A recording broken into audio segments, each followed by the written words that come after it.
Ընդհանրապես երբ են դադարեցվում որոնողական աշխատանքները, ինչ է կատարվում Մարմարիկում, ըստ Հայաստանի Հանրապետության ներքին գործերի նախարար Արփինե Սարգսյանի երկուամյա Տիգրանի Մարմարիկում կորելու դեպքի կապակցությամբ փրկարարական որոնումները չեն դադարեցվի, մինչև որևէ նորություն կամ առաջընթաց չլինի։ Չնայած այն հանգամանքին, որ սովորաբար նման դեպքերում փրկարարական աշխատանքները տևում են մոտ 10 օր, այս դեպքում նախարարի հատուկ հանձնարարականով որոնումները կշարունակվեն անժամկետ։ Նախարարը նշել է, որ ներգրավել է շուրջ 1240 փրկարար, օգտագործվել են անօդաչու թռչող սարքեր, արբանյակային լուսանկարներ, ինչպես նաև շարունակվում են հանցագործության վարկածով քրեադիտարկումները։ Որոնումները կշարունակվեն այնքան ժամանակ, մինչև որևէ նոր տեղեկություն ունենանք։ Ոչ մի վարկած դուրս չի գրվում, գլխավորն է գտնել Տիգրանին, նշել է նախարարը Armenpress-ի հետ զրույցում։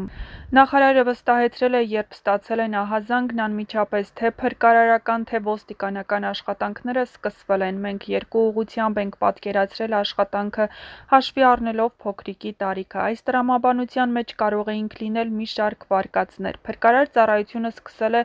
որոնողափրկարարական աշխատանքների իրականացումը։ Մինչ այս պահը աշխատանքներում ներգրաված է եղել շուրջ 1240 փրկարար և շարունակում է ներգրաված լինել, ասել է Սարգսյանը։ Ոստիկանական աշխատանքի տեսանկյունից հարցը դիտարկվել է որպես առերևույթ հանցանքի մասին հաղորդում։ Սարգսյանը վստահեցրել է, մանրամասն դիտարկել են բոլոր վարկածները, թե փոքրիկի գետն ընկնելու վարկածը, թե նաև հնարավոր այլ վարկածներ հանցանքի տրամաբանության մեջ, առևանգում և այլն։ Բոլոր վարկածները մանրակրկիտ ուսումնասիրության առարկա են դարձրել։ Այս պահի դրությամբ շարունակվում է հիմնական համարվել գետն ընկնելու վարկածը։ Բնականաբար, սա չի նշանակում այլ վարկածներով չզբաղվել։ Անգամ ամենափոքր, աննշան տեղեկատվությունը, որը մեզ կարող է թույլ տալ մտածել, որ միգուցե այլ վարկած ևս կա, որը կենսական է, ուսումնասիրում ենք։ Եվ ըստ այդմ բոլոր վարկածները պարբերաբար վերանայվում են և դառնում նոր քննության առարկա, ասել է նախարարը։ Տարածքը նաև ուսումնասիրել են անօդաչու թռչող սարքերով։ Այս պահի դրությամբ որևէ դրական ելք չկա։ Սարգսյանը նշել է, որ ուսումնասիրել են և շարունակում են ուսումնասիրել արբանյակային հնարավոր լուսանկարները, ընդ որում այնպիսի լուծաչափի, որը թույլ կտա որևէ շոշափելի տեղեկատվություն ունենալ։ Այս առումով ևս դրական արդյունքներ դեռևս չկան։ Աշխատանքները շարունակվում են։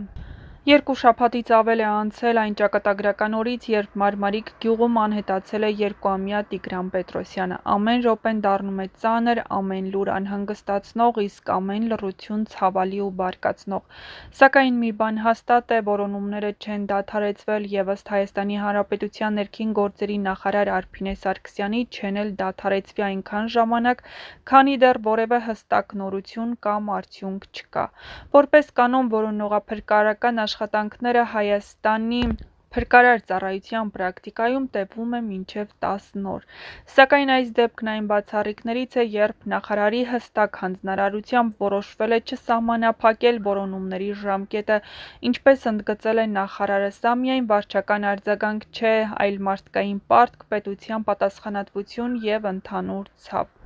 Աշխատանքները տարածվել են գետի ողջ երկայնքով, անտառներում, հարակից գյուղերում օգտագործվել են արագ արձագանքման ջոկատներ, կինոլոգներ, հատուկ վարժեցրած շներ, ջրասուզակներ, անօդաչու թռչող սարքեր և նույնիսկ արբանյակային լուսանկարներ, որոնք վերանայվում են մեծ լուծաչափով հնարավոր շոշափելի տեղեկատվություն ստանալու ակնկալիքով։ Նախարարը հավաստիացրել է, որոնողական աշխատանքներն իրականացվում են բոլոր ուղղություններով միաժամանակ, հաշվի առնելով և գետն ընկնելու վարկածը, և հնարավոր հանցագործության վարկածները, ներառյալ առևանգումը։ Ըստ նրա, ամենափոքր, նույնիսկ աննշան տեղեկատվությունը ստուգվում է, փորձաքննվում ու վերլուծվում է, որովհետև այս պահին ոչինչ բացառել հնարավոր չէ։ Նման դեպքերում շատերն են հարց տալիս, իսկ երբ են դադարեցվում որոնումները։ Պատասխանն այս դեպքում միանշանակ է՝ որոնումներն ավարտվելու հստակ ժամկետ չունեն, քանի դեռ չկա որևէ հստակ բացատրություն, փաստ կամ գոնե մեկ նշույլ, թե որտեղ է Տիգրանը։ Մինչ այդ հայրն ու մայրն ապրում են ամենաբարդ ու ամենատանջալից օրերը։ Հանրությունը սպասում է հստակ պատասխանների, իսկ փրկարարներն ամեն օր դուրս են գալիս ծառայության։ Գուցե այս անգամ գտնեն, ոչ ոք չի ասում հեշտ կլինի, բայց ամեն պահ, ամեն հույս և ամեն ջանք պետք է օգտագործվի հանուն Տիգրանի։ Ֆեյսբուքյան օգտատեր Ռեգինա Պրայզյանը գրել է. «Թեման այնքան նուրբ է, այնքան ցավոտ և միևնույն ժամանակ այնքան խրթին, որ վախենում եմ և իրոք վախենում եմ անգամ ավելորդ տառ գրել, հանկարծ ու հանկարծ ավելորդ ցավ չպատճառել, առանց այն էլ անասելի ցավի մեջ ոչ թե ապրող, այլ մի կերպ իրենց գիշերը լուսացնող Տիգրանի ծնողներին։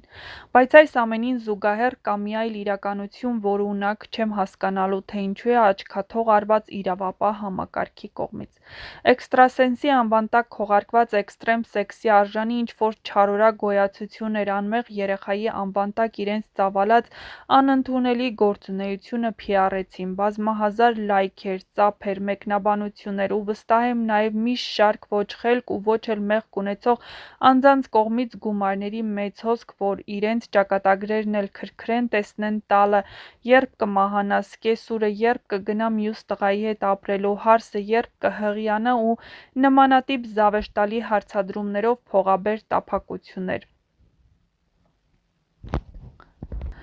Պետք է տեղի ունենան հարցաքննություններ, որոնց պետք է հաջորդի իրենց ինքնակոչությունը ապացուցող կամ հերքող պրոցեդուրա, կամ այդ իրենց գերբնական ուժով հստակ ասում են երեխայի տեղը կամ մեղադրվում են միտումնավոր, օրինակ հետքի վրայից շեղելու մեջ, խոչընդոտելու և տասնյակ հազարավոր մարդկանց ապատեղեկատվություն տարածելու մեջ, Տիգրանի ծնողների և հարազատների հույզերի հետ խաղալու մեջ։ Սրան զուգահեռ ուզում եմ ասել, որ գյուղերում ապրող մարդիկ էլ անվտանգության խնդիր ունեն և պետք է պարտադիր գոնե կենտրոնական փողոցները բոլոր գյուղերի տեսախցիկներով զինված լինեն, դա թույլ կտա խուսափել կամ գոնե կանխել ցանկացած տիպի թե առևանգություն և թե կֆիքսվի գյուղ մտած օտարների, մեքենաների պետական համարանիշները և անհրաժեշտության դեպքում արդեն իրավապահ մարմինները նույնականացում կանեն, հարգելի պարոն Նիկոլ Փաշինյան։ Պատահական չէ, որ հենց սկզբից էլ խնդրեցի, որ ԱԱԾ-ն զբաղվի այս հարցով։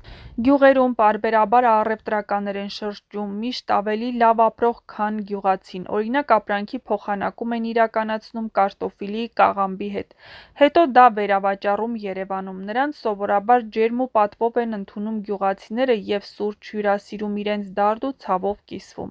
Հնարավոր է, որ պտղաբերության հետ խնդիր ունեցող որևէ զույգ կամ զույգի ազգական դիտարկել են գյուղից երեխա տանելու տարբերակը։ Օրինակ նկատել են հարևանի կոնֆետներով շոյվող փոքրիկին ու հենց կոնֆետներով աննկատ հրապուրել ու տարել։ Սովորաբար նման դեպքերում տանում և տանն են պահում մինչև մեծանա, տեսքը փոխվի ու նոր տանից դուրս գան, կամ երեխայի շատ լացելու դեպքում հանում մաքուր օդի այնպիսի տարածքներ, որտեղ քիչ մարդիկ են շրջում, կամ չեն հասցնի ֆիքսել երեխայի դեմքը, օրինակ Կիևյան կամրջի վրայով։ Ես անձամբ պատրաստ եմ դրամական մեծ աջակցություն ցուցաբերել ցանկացած ինֆորմացիայի համար, որը կօգնի գտնել Տիգրանին։ Չգիտեմ ինչ առաջարկեմ և ինչպես օգնեմ, որովհետև գոնե աննշան տեղեկություն չունեմ, գոնե երեխայի ողջ լինելու կամ հակառակի մասին, բայց ախր ներգրավեք հասարակությանը, թող ուշադիր լինեն, Հայաստանի Հանրապետության բոլոր բնակիչները միգուցե անսովոր լացի ձայն են լսում, իրենց երեխա չունեցող հարևանի տանից կամ տարօրինակ բաներ են նկատում, չէի ուզում այսքան խորանալ, կներեք, ուղղակի դիմանալու չէ։